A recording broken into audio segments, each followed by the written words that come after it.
Welcome to the show.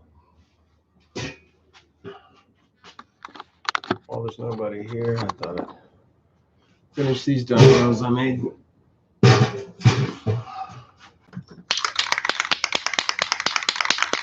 Sealing them with a sealer spray sealant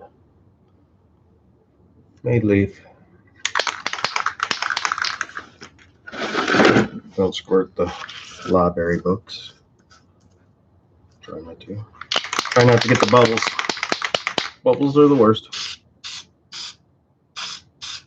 First coating on this one. Went too thick.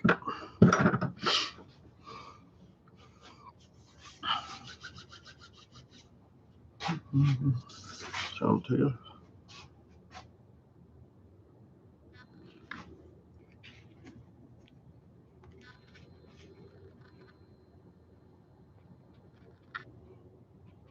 A little further back.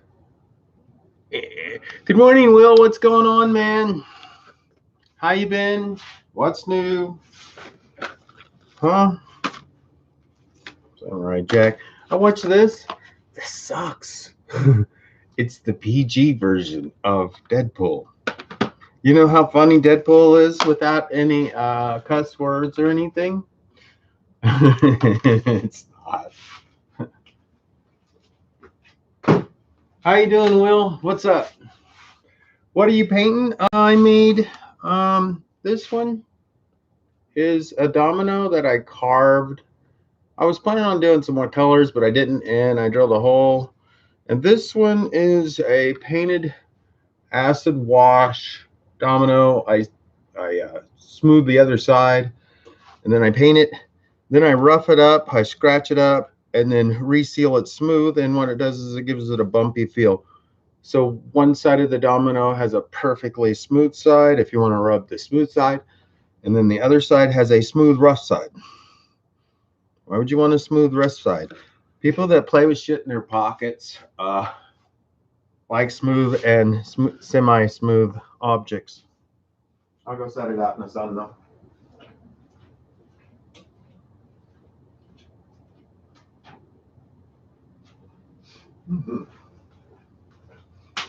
What you working on, Will? Same day, different shit. Yep. I'm feeling better. So, yeah. I'm feeling better. Give me a sec. I got to turn off my notifications so it doesn't go ding-a-ding-a-ding like it always does. Okay. That's off. There we go. We'll be buying other parts that I need for the engine. What parts do you need? And I'll tell you who is the best person to buy it from. What parts do you need, Will? And I'll tell you where I buy those parts. Let's talk who to buy parts from. Who are you presently buying your parts from, Will? Wearing my hat today. Haven't showered yet. Got to go do a real dirty job today, so I'll shower when I get back. When Dredd comes back on the show, or when he watches this is what you need, Dredd. These are the spacer. This is the spacer to size yours down to, well, this is the 1 inch, but you want the spacer that goes down to the 125 that you're slipping your hub. These are the spacers. Rubbers won't work. Plastic works for a while. But what you want are these aluminum. They just came out with these. He's cutting these and having them machined in America. They're real nice. They fit. They're made like a machinist made it. It's really wild when you have a part that a machinist makes for you. It's like, that's weird. It fits. Are you sure this is the right part? Because it fits for some reason. When you're so used to Chinese parts and you get a good part. eBay, great. Do you know what the seller's name is? Because every single one of those eBay guys also have other sites that they sell on, and they'll be cheaper on the other sites, Will. Because eBay is going to cost them roughly 25% to sell. And they take 10% in the beginning, and a cut of the percentage of what it sold for. Then they do this thing. It's called the fuck you final assessment fuck you. And it ends up costing them 25%. So if you're buying it on eBay, they're having to charge you at least 25% more or eating 25% of their profit up. Either case, you can get it a lot cheaper if you find out who is selling this stuff and you find them on Facebook and you send your money through Messenger. If you send money through Messenger, it costs $0 to send either direction. So you're increasing his profit by 25% by doing that, and he's not getting the stuff that PayPal's doing to him too now. PayPal's also messing with people. But yeah, it's better to find out who you're buying it from. If you're on eBay, it's probably Boy Goes Fast, or it's probably Zane Smith, that's Wildcat, or it could even be, dare I say it, Gasbike. It could be Gasbike. You know, they sell on there as a different name. Bikeberry sells on there as a different name. I could give you their name too. But when you buy from eBay, you buy from the Chinese, you're better off going AliExpress. AliExpress is going to charge them like 5% to sell it on their site. And that's how they get away with selling it so cheap. And they also buy wholesale from their people, because AliExpress is really Alibaba.com, which is a wholesale site where everybody's buying all their parts, wholesaling them, and then retailing them. But there was so much demand for regular customers that want to buy on that site that they invented AliExpress, or the AliExpress, to get all those people off of Alibaba. I mean, Alibaba is supposed to be for people that at least buy 30 at a time minimum. And Amazon, yeah, Amazon is going to even charge them more than eBay. They're going to start cutting their profits and taking a little bit more every time. Amazon starts out low, and then they end up taking more and more of the profits the more you need them.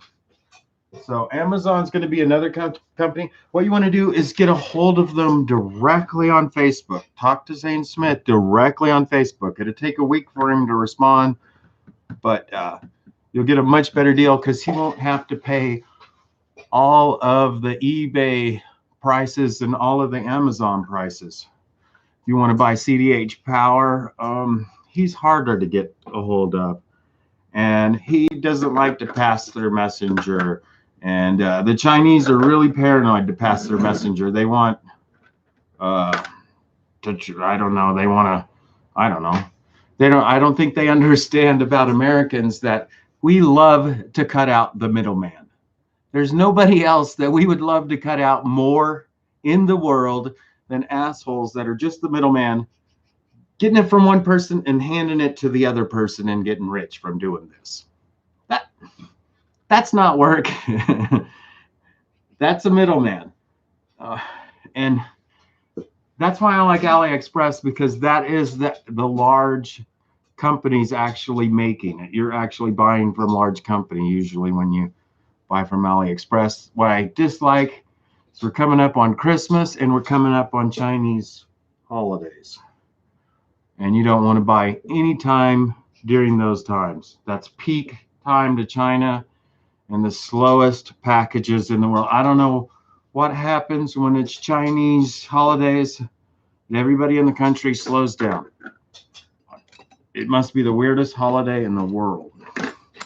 Because in America, we don't do anything on our holidays, but when we get back from the holidays, we work 10 times harder after a holiday than we do. And all we do is make up for the time we lost, you know.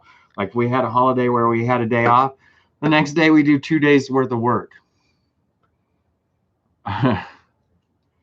That's America. I mean, we don't like get behind and go, oh, we're going to keep being behind. We're like, no, that's not an option. Oh, how's the ATV going? I just ordered the CDI. It was a 5-wire, and it's got me kind of baffled. I think I'm going to have to buy the whole thing. but I'm going to try a CDI for $250. I picked out on eBay last night, and it's a 5-wire. But what has got me tripped out is this 5-wire has 4 females and 1 male. So, and the only thing I could find is 3 males with 2 females, and none of the plugs match exactly. So, you know, I had to search like for hours and hours to try and find the right one, and I didn't. So I just bought the first one that I saw the first time after hours of searching. Parts searching. It's my life. I search for parts. I spend hours and hours a day searching for a part, like my Rick and Morty shirt. I do. Gosh, Rick. It's one of my favorite cartoons. I really like it. This is what I took the 660 down to. It's still got a little crosstalk, but I'm hoping that the reed will compensate and alleviate some of that. Today I have to get some gasket maker and make the gasket, put it together. Right now I'm reading a book. I'll go grab it.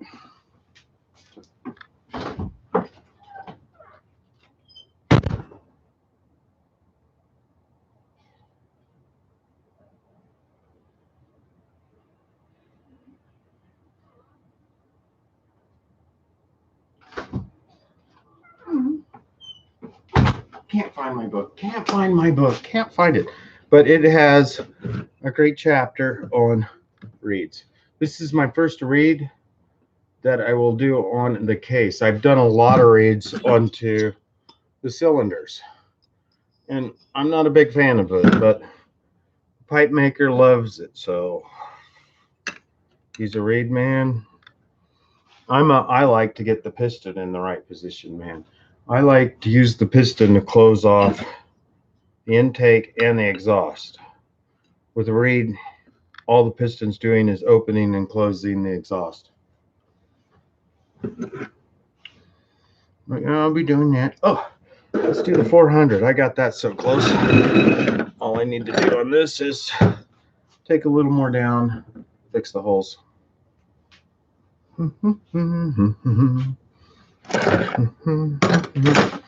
And I already cut the squish. Let's clean it up. Oh, which engine am I going to put on the blue bike? I have a 400. I have a 38. I have a 460. I have those are the 3 engines I got right now. I'll probably just put the 400 on because I've been using it as a daily. I like the 400 as a daily, and boy, that pisses people off.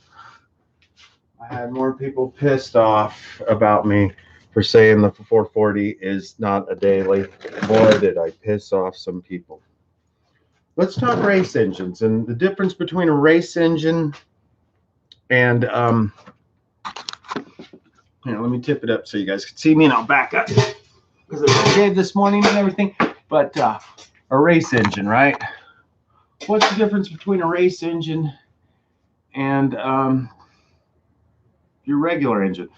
Anytime you make it faster, you're increasing maintenance, you're increasing parts breaking, you're increasing it not to be a daily. The faster you make these things, the faster they're going to break. Everybody's like, why, Brad? Why are they going to break? Because they really weren't even meant to go as fast as they go out of the China box. I mean, if you look at the aluminum casting, it's mostly not even aluminum.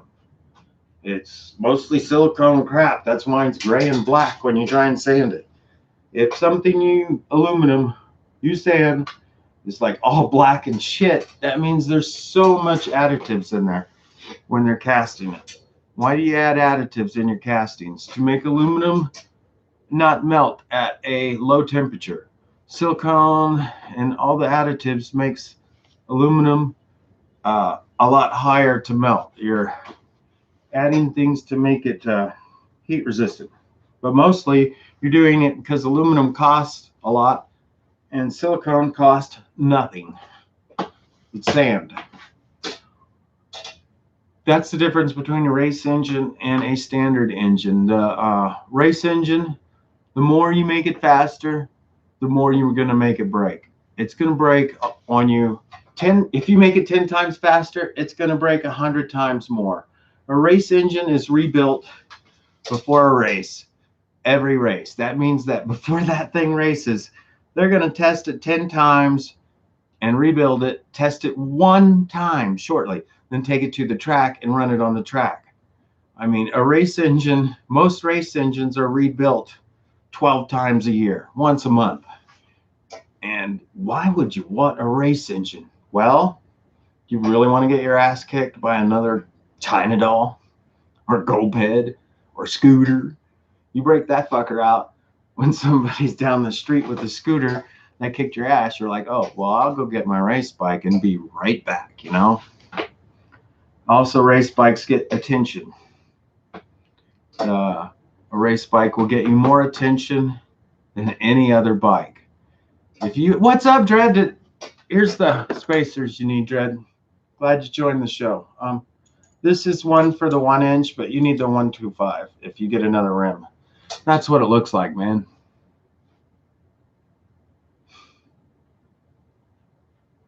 Do you see that, Dave? You see that? That's what you want for your rim, so it won't slip and break your spokes. Welcome to the show, man. Let's see a thumbs up, please. Just one. I know Dred to give me a thumbs up no matter what, because he likes me. We talk all the time. And boy, more people are paranoid that I talk to you than anybody because you're from Thailand. I mean, they talk about, oh, I'm not racist, I'm not this, you're talking to China? No, I'm talking to Thailand. But you're showing my engine to people. I'm like, dude, you have a YouTube channel. Hit your button, hit your subscriber button, hit your load the app. He's like saying you don't supposed to talk to China or whatever. I'm like, load your app. He'll see. He's got a giant audience compared to mine, and he doesn't even realize 70-80% of his audience is not United States. I mean, and you don't realize that until you get the YouTube app that analyzes your channel.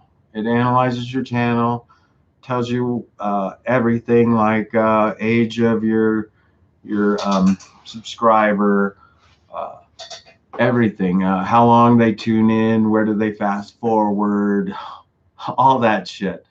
And the people that are most wanted on eBay are called special viewers, meaning that they buy shit, meaning that YouTube knows they buy shit. And that's who is one of those persons is worth 1,000 regular subscribers. Somebody that spends money on the internet is the most important person on the internet, if you guys haven't figured that out yet. But yes, a special subscriber means that they spend money online. And they're the most important people to have watch your show. I'm going to try and quit what's called whoring out my YouTube channel. And I don't care how many subscribers. I'd like to have 1,000 so I could go live. But whatever, I'll just hang out with you guys, man. Who cares? You know, and answer any question I can to the point that of my knowledge. What I'm working on though, or studying, is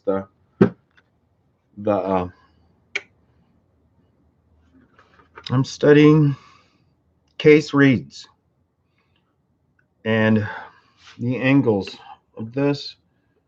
I'm fascinated with how just this angle right here, this cut and this cut, can change the whole everything of the flow. And why I don't like reads is I want to try and control this coming in, right? It's going to come in. When it hits there, if this is closed, we can't get crosstalk. but we're still going to get back pressure. How are you going to get back pressure? Well, from the exhaust side. If the exhaust side, when this is all the way up, right, and it's supposed to be blocking the exhaust, if you're whatever not perfect your piston is going to let some out of here. And that's crosstalk. It's really easy to tell. You can lift your piston all the way up and blow through your intake or blow through here. And most pistons don't fit tight enough to hold airtight on the exhaust side, meaning that with enough pressure blowed through the intake, or in this case, through the reed box, you can still blow out the exhaust side. That would be your new crosstalk. But that would be reducing your crosstalk to, I would fathom, down to 5%. I would say 95% of your crosstalk is through the intake. Yep. Let me show you what comes with your manual, okay? And what not to believe, and how fucking wrong the manual is. Okay. This is just a standard one. You can do not refer to the internet for help. Yes, refer to the internet for help. Don't follow these directions. They're horrible. Okay.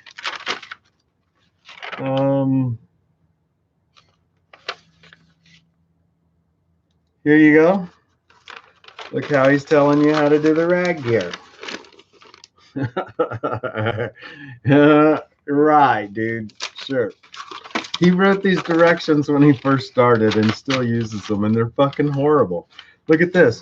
Look how crooked he's got this fucker on there. Look how tight it is on that side. Look how loose it is on this side. When you guys are doing rags, if the rag is super loose on one side and super tight on the other, that thing's going to wobble like an egg, dude.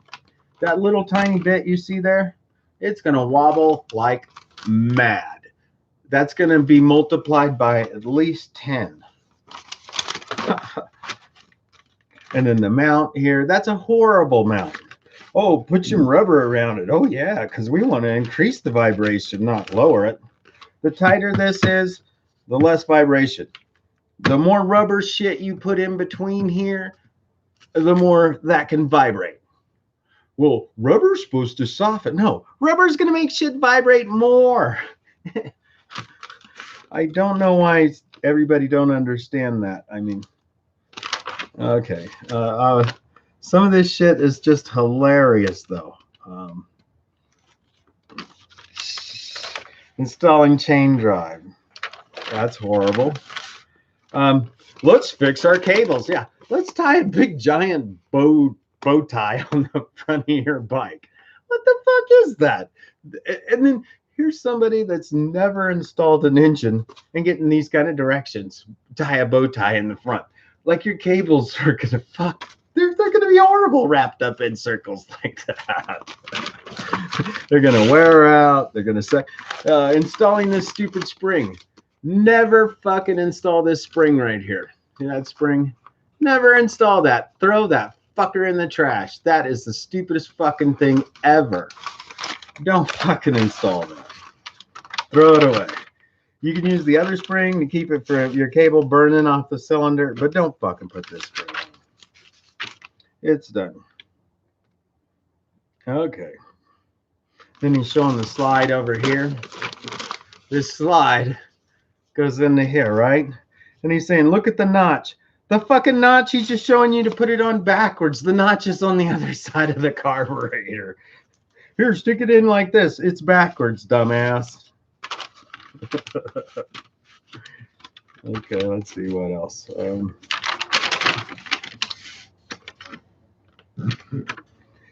Check the fuel lever. Tap the button 3 times. There's no place like my gas bike. That's just funny shit, dude. Tap the button 3 times. there's no place like Kansas. Okay, and then I really wanted to go over here. Look at his fuel mixtures. Love this. Love this shit. Use only. Okay. The preferred fuel is E10. E10 is the worst shit in the fucking world, dumbass. Unleaded plus ethanol. Ethanol is fucking horrible. Horrible.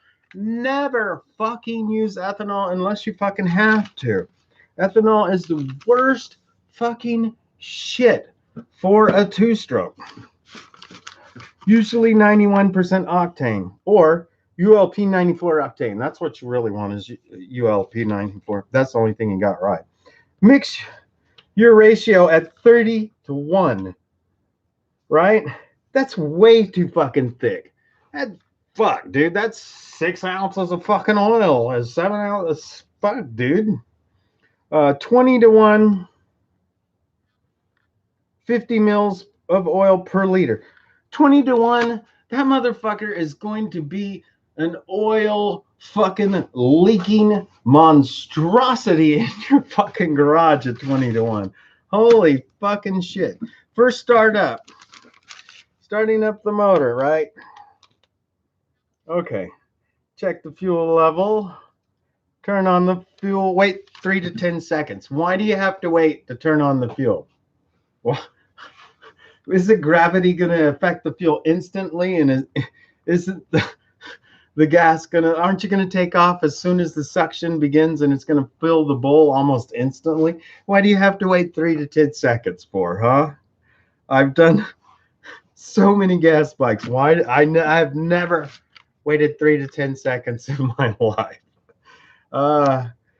And then how he explains how to do the choke is so fucking stupid. Just cup it with your hand, dude. Just fucking fuck the choke.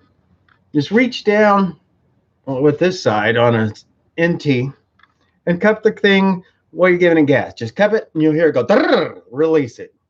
Fuck the clutch or choke. Blah, blah, blah, blah, blah. If the motor won't start.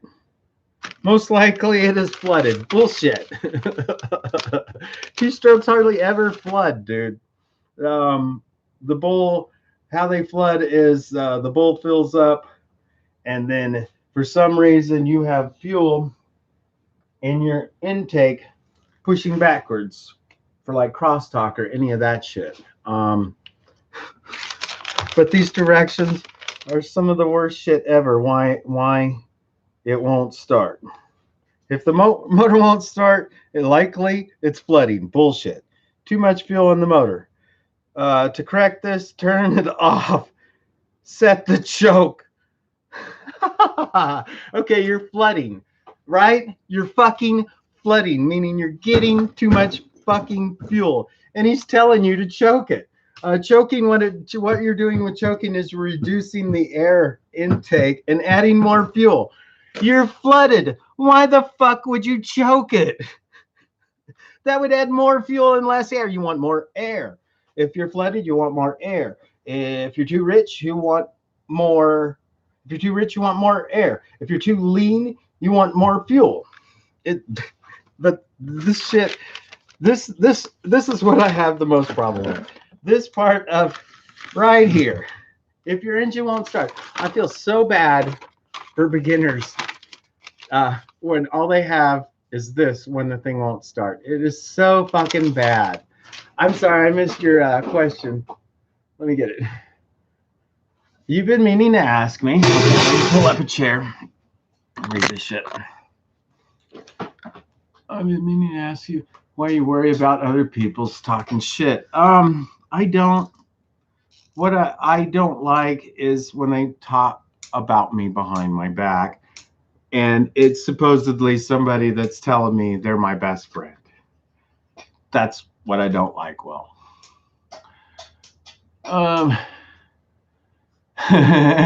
yeah, I do blow up, and I do go crazy, and I do bike rage. Every great builder bike rages. Show me a great bike builder or engine builder, and I'll show you somebody who rages. I mean, it just comes home. Hi, Pepper. Welcome to the show.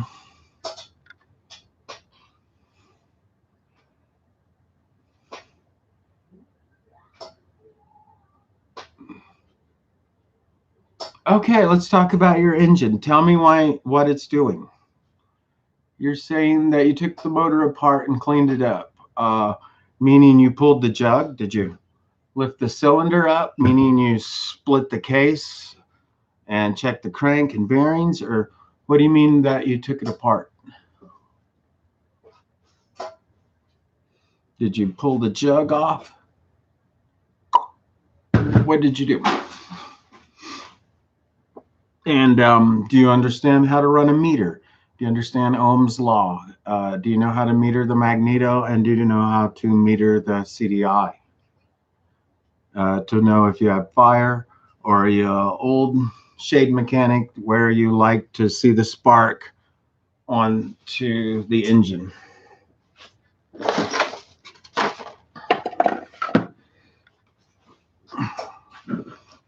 This is what I do to all mine. I replace the boot. I replace the wire on all my CDIs. But tell me about it. It ran a little bit. Tell me what it did before it stopped running. Did you have no low end? Did you have no high end? When you let up on the clutch, did it instantly die? Can you feel any air coming out the sides here and here? China dolls are notorious for leaking at the transfers and at the base gasket and at the head, on the head.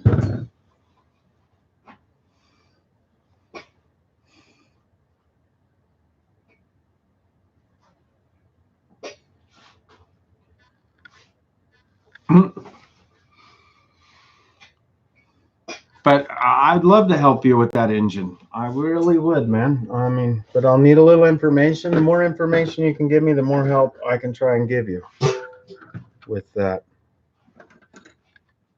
Here is a standard case. Let me show you the case. Right.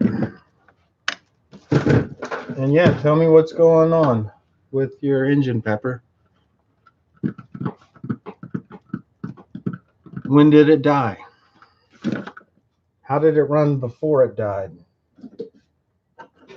Because when a CDI doesn't work, it's like all of a sudden it dies. And then, but you could tell that this is going up and down smoothly. You know, if this, you could, I mean, I've run enough where I can tell right away.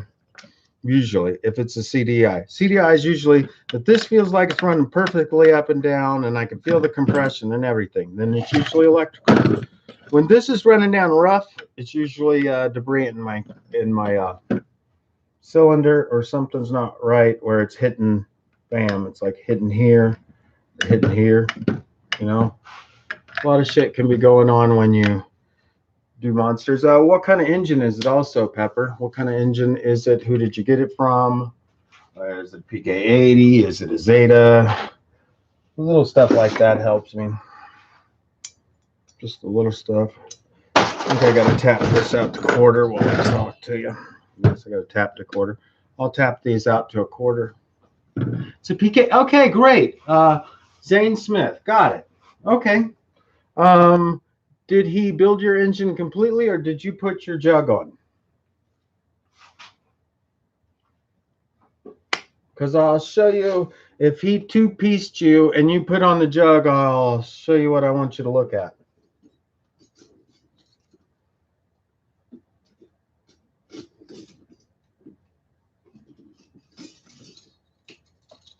If you put your own jug on, okay, there we go. Here we go. Base gasket. This base gasket must go like this, right? If you install this base gasket backwards like this, it'll leak. Oh my God, it'll leak. It'll leak right here. And how do you tell if you put your base gasket on backwards? Real easy.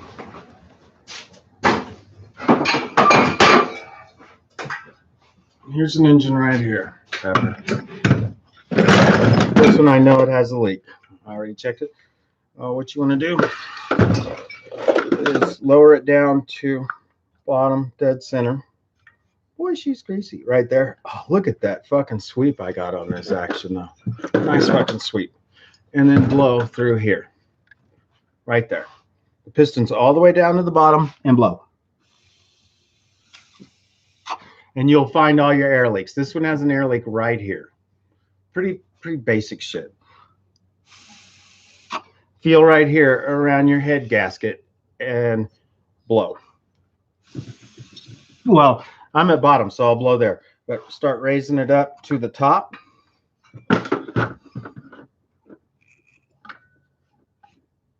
And all the way to the top, and make sure it's not going on the down. That is bottom dead or top dead center. Look on your magnet to make sure. It should be like that. It should be dead. Like right before it goes fully, and blow.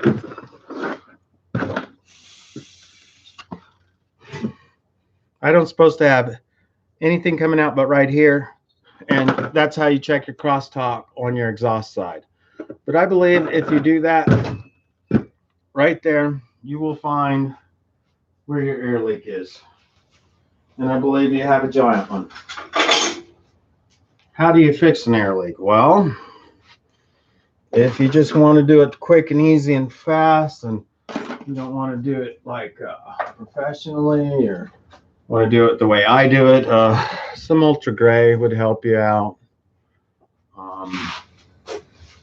What I would do is I would deck the cylinder and deck the case. Well, the carb is level. Well, yeah, carb not being level will run. It'll just leak gas all over your garage. Carb problems are when you get shit inside them. When you have a carb problem, usually it's because the bowl has leaves or shit in it that the carburetor sucked up because you didn't put a cover over it. Or the cover you put over it is full of oil and it can't suck enough air through. Anytime you have crosstalk, it's going to blow shit back through your carburetor, and it's going to clog your filter. That's why you see everybody using those giant foam filters that are so big and so far off. Why they use those giant things is when it blows shit, it can still suck through that giant foam, even when they're saturated. I don't care for them because it makes your garage smell like fucking gas. Everybody asks me, why do you not run filters on your thing? That's so bad of you not to show people that. I do it because I have up to 10 gas bikes in my garage at a time. You run 10 gas bikes in a garage, and it's going to smell like a two-stroke, like you have a gallon of gas in the middle of your garage. So to alleviate that, I get rid of the filters. The bad ones, I take a plastic bag like this, and what I call bag the carburetor, meaning I unzip it, stick it over the carburetor, and zip it like that. That's what I do with all the leakers. But Pepper, I really think your problem is you got an air leak.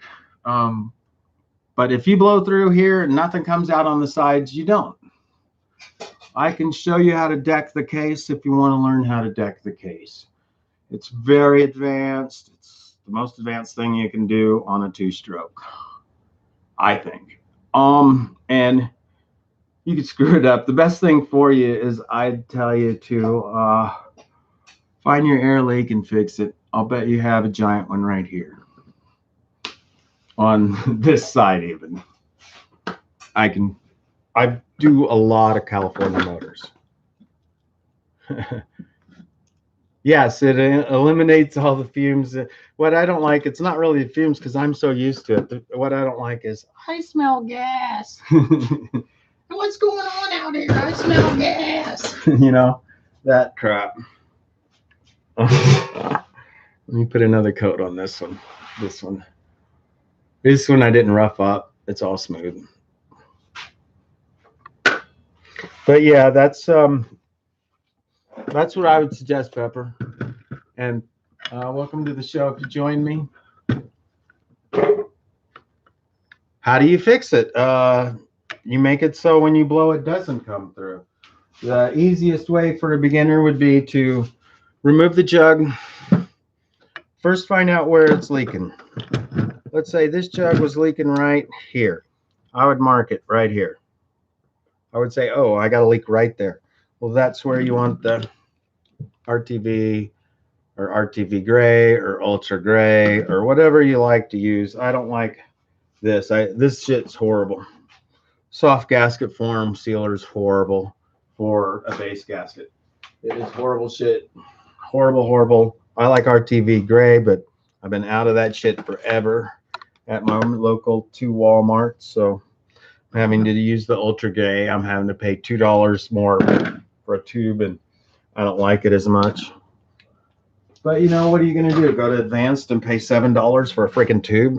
I mean, come on, that's fucking crazy for a $3-4 tube of fucking shit. Charge me 60% more.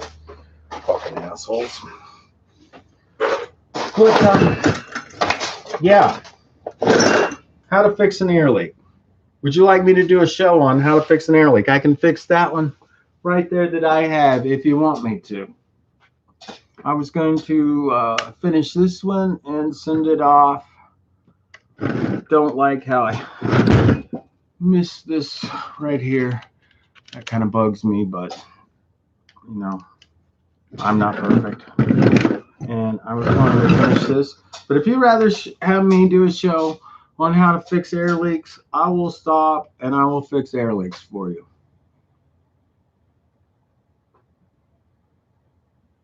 Well, okay, let's fix an air leak. Fuck it. Okay. Here's an air leak. I know it's a bad one. It's one of the worst ones I've seen. Sorry, Cody. Got to put you off to the side and help somebody. I like helping beginners more than anybody. Why do I like helping somebody? Because I struggled so much in the beginning. And nobody would help.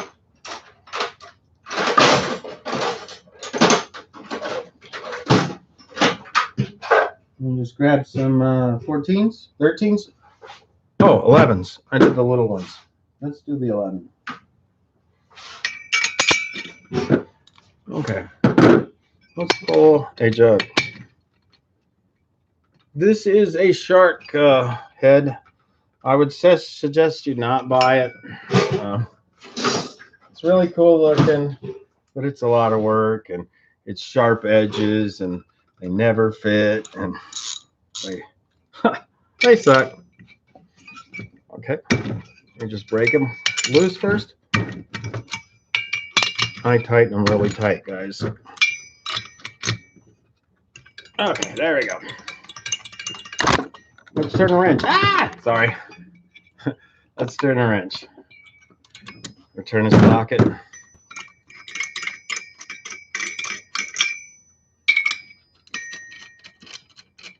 I'll show you how I fix the air leak.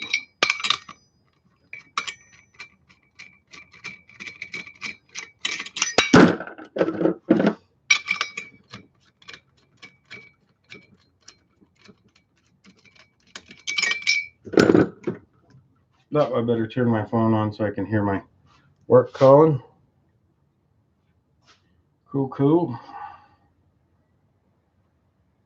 Didn't miss any phone calls. Tell somebody I'm live.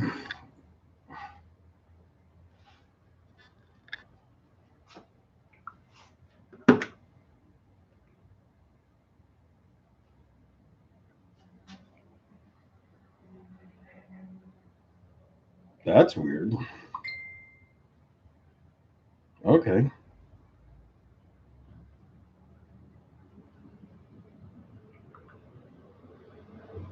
No, that was the weirdest shit ever. Just texting somebody and it was like, you can't do that. And I was like, what? Okay. Here's your head. Here is your head gasket. Here is your jug. Here's our problem right there. Right there. See this part right here? It's too low.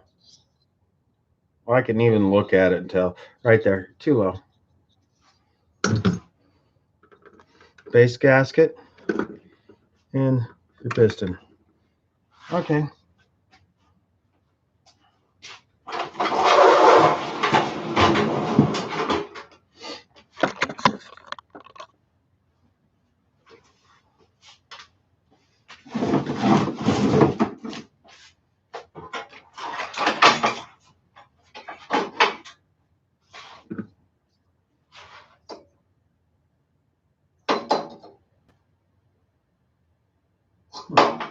I would just load it like that.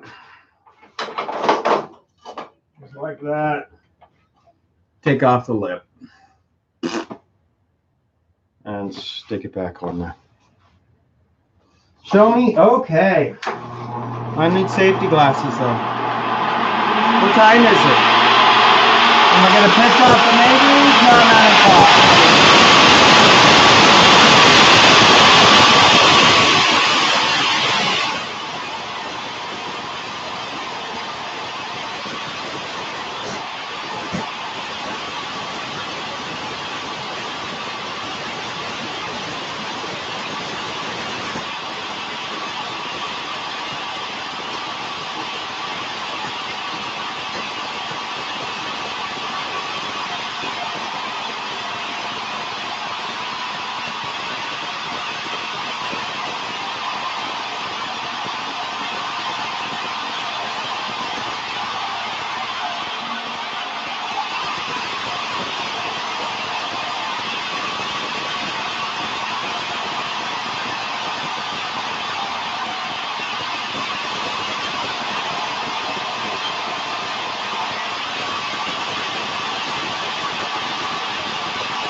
You follow me so far?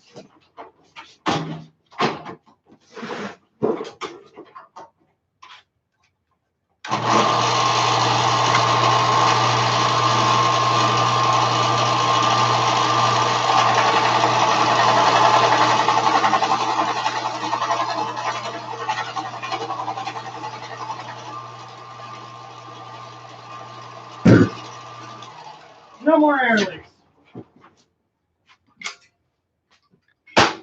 That's how I would do it. Any questions?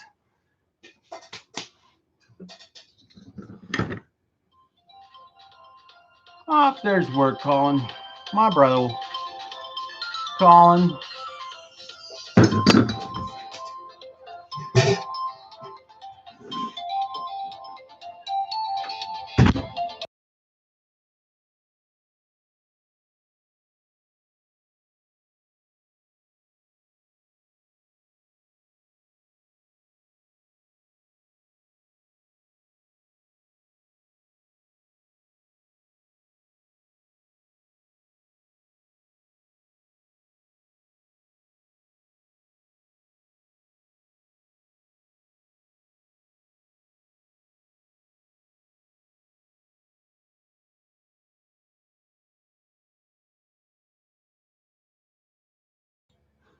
I'm back.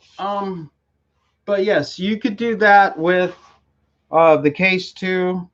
Another way is to deck the case, but on that one, it had such a fucking hole on the transfer side right here that I had to take the whole cylinder down.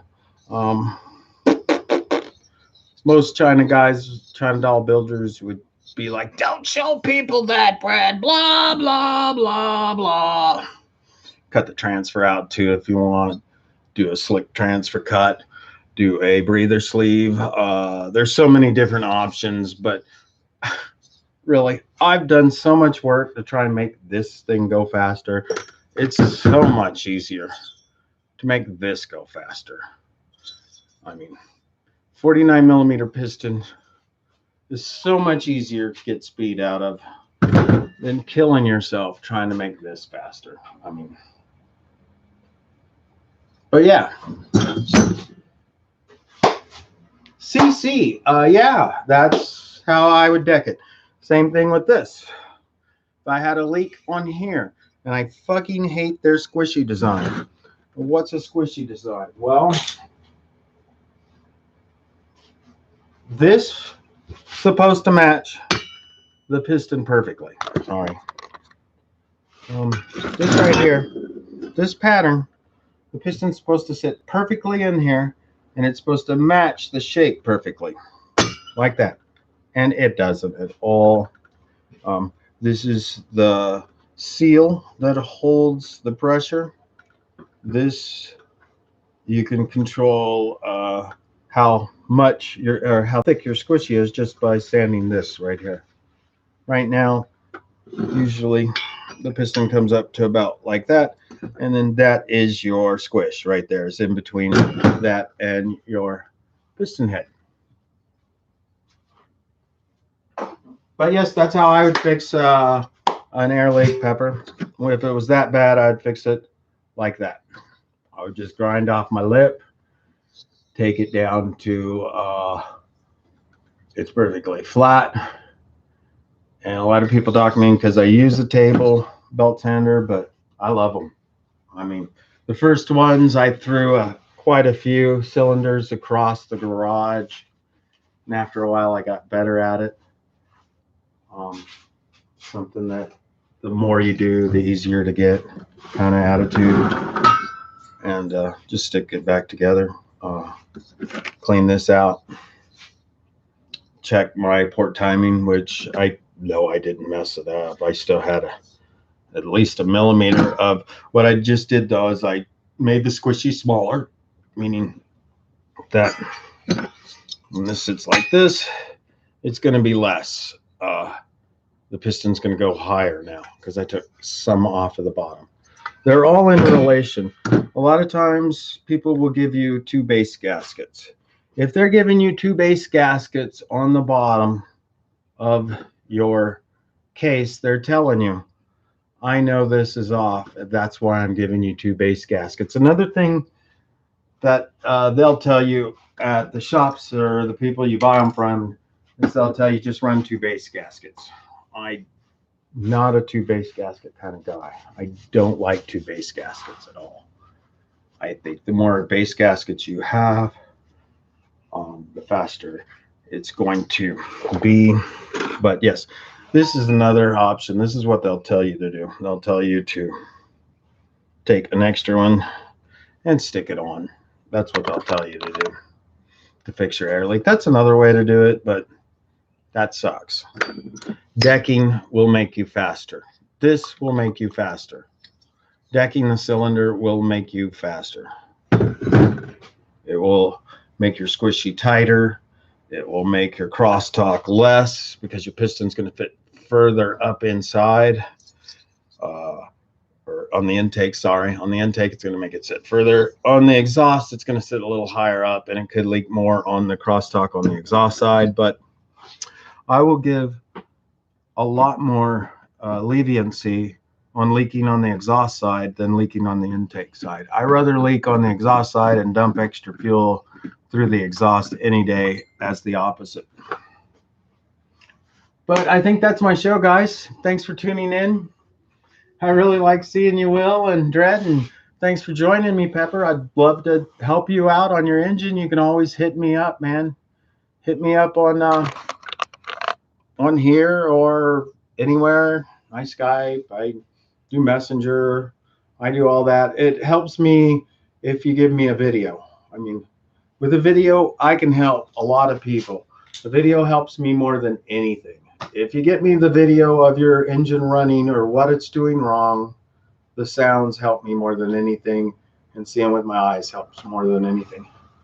Thanks for tuning in, guys. I love you all. I'll see you guys hopefully tomorrow, and I'll be working on some other stuff.